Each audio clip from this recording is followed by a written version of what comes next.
Now that he's back and in the midst of all this danger and having some weird connection with all this darkness, she's of course wanting to keep him sheltered as well. Yes. So this leads to Robin coaxing him out of his shell until he's finally able to stand up and say, "You know what, Mom? I'm gonna be out here in the world. I'm sorry, but I've got to do something. If I have the ability, with great power comes great responsibility, or whatever." That so sounds familiar. yeah, from some, I don't remember what it was. Superman probably.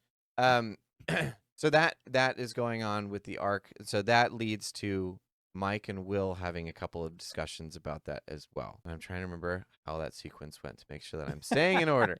There was a lot in these 2 episodes, so it's tough to keep it all in. Yeah, they really keep you on your toes. They They just do, cram so much into every episode. which is great. It's just hard to commentate on in a short manner. Okay, so Mike, Is that what the main thing though, that you wanted to just establish the parallel happening between the I two? wanted the parallel, but I wanted it to lead into now where Mike takes that because Will is concerned about it himself, obviously. So Right. Mike has a conversation with him in which he kind of points out the similarities. Will is basically saying, "I'm able to see all this weird stuff, but I'm not Vecna." But Mike pushes back on that and says, "Almost kind of like you are, actually."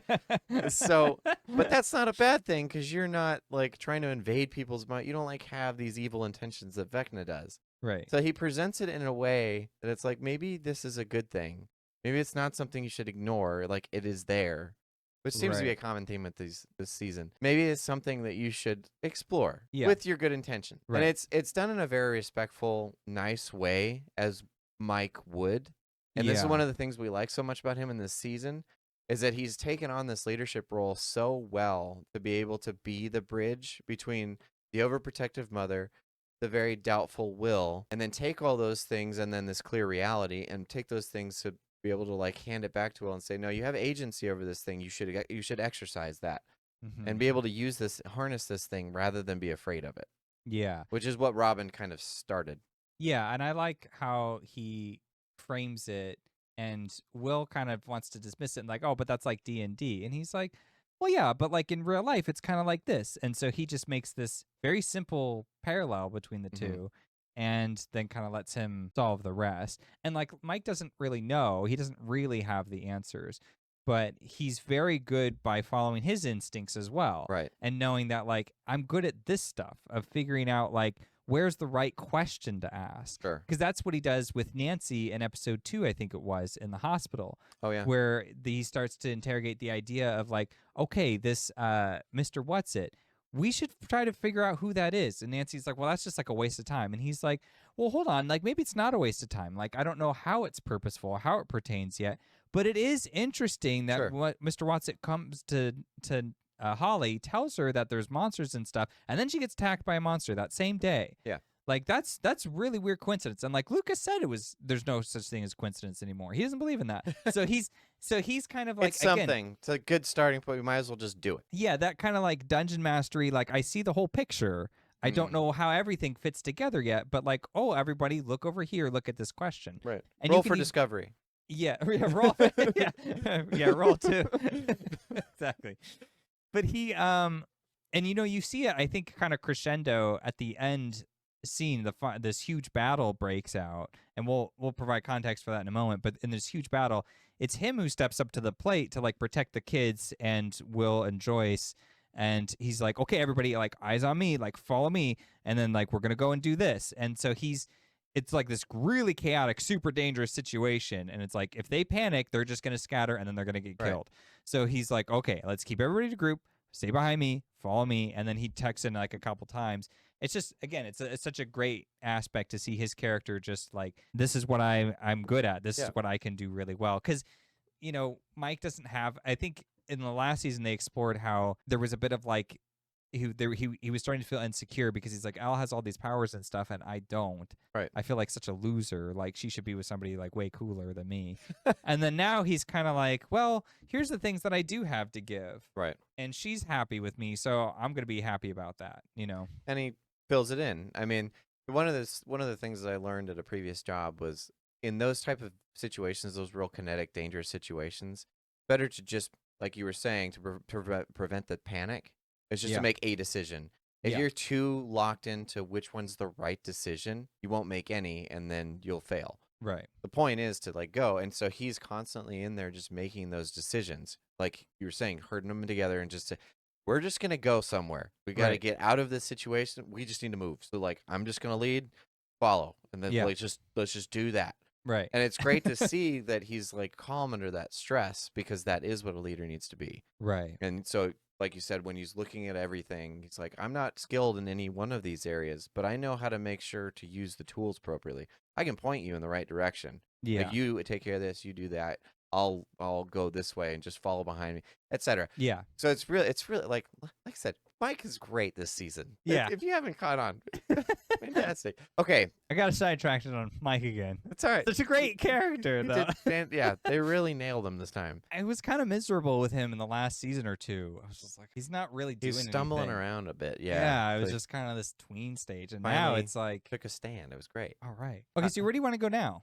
Okay, let's jump into Dustin real quick, because there's a scene in here that I thought was great. I hadn't noticed it before. Then you're like, this feels a lot like Ghostbusters. So they're riding around in this fan, and it's got like this spinning like antenna on top, and that's how Yeah. they track Hopper in the Upside Down. This is all designed, of course, by Dustin, who's this genius when it comes to mathematics and radio technology. So he's the one that set it all up. But they're realizing that they need something smaller and faster, and so he looks over at the beamer that Steve Harrington has. Yeah. He's like, there it is. So they attached all this stuff, and it's very reminiscent of Ghostbusters. Yeah. And it's not quite a Hearst, but whatever. It's still fun. It would have been great if it was a Hearst. I kind of wish that it was, but whatever. I guess that would be hard narratively to make sense. So that was another reference that we thought was fun. That was when they start driving through people's backyards. Yeah. They're chasing down the Demogorgon. So in the previous episode, when they had trapped it, oh no, this is episode 3. When they trapped it and they want to chase it down into the Upside Down, they are faced with a decision. That decision is whether they want to stay in our world or if they want to go into the Upside Down, one of which they can actually do something. So the rest of the crew follows Demogorgon into the Upside Down. So now we have most of our cast in the Upside Down. Did you want to go into there, or did you want to cover the dinner scene first? We got to cover the dinner scene. It's fair. We do need So to cover funny. the scene. That's true. Okay, so let's rewind a little Okay, bit. let me rewind you then. So in order to do this crazy plan, Will figures out that, okay, we're gonna have to we gotta catch the Demogorgon, and it's gonna come after Derek Turnbow, who's, I'm not gonna say it here because it's a family show, but everybody has a name for him, and it's not very nice. Not very nice. Because he's not a very nice kid. So they're like, it sucks that we have to save this kid, but we got to do it anyways. So then what happens is they're like, well, we need someone. Mike, again, his ingenious plan is like, well, we need someone who can gain their trust, who can go in and kind of knock them out with sleeping pills or something like that. Yeah. Again, He like, just I don't know how, throws but it we'll out do there. it somehow, right? So what they decide to do is enlist Erica, Who is Derek's sister's best friend, ex-best Yes. friend. which coincidentally, going back to my theory, Erica is in science class. And what are they talking about in science class? Black holes. Wormholes. Wormholes. Exactly. And what other analogy would you need for a dimensional door? Oh, that's interesting. That's fair. They are I don't very think it intentional was about I forgot arbitrary about that they were talking about wormholes. I forgot about that. Okay. Yep. So they pull her out of class, explain the situation to her, and she's like, well, I'm not friends with, Derek's sister anymore, Tina. And they're like, okay, we'll just pretend to make up or whatever. So that way we can, get in there. And she's like, all right, fine. So she agrees to do it. And they get like some sleeping medication from the hospital Uh-huh. in another sequence. And they put it in this pumpkin pie.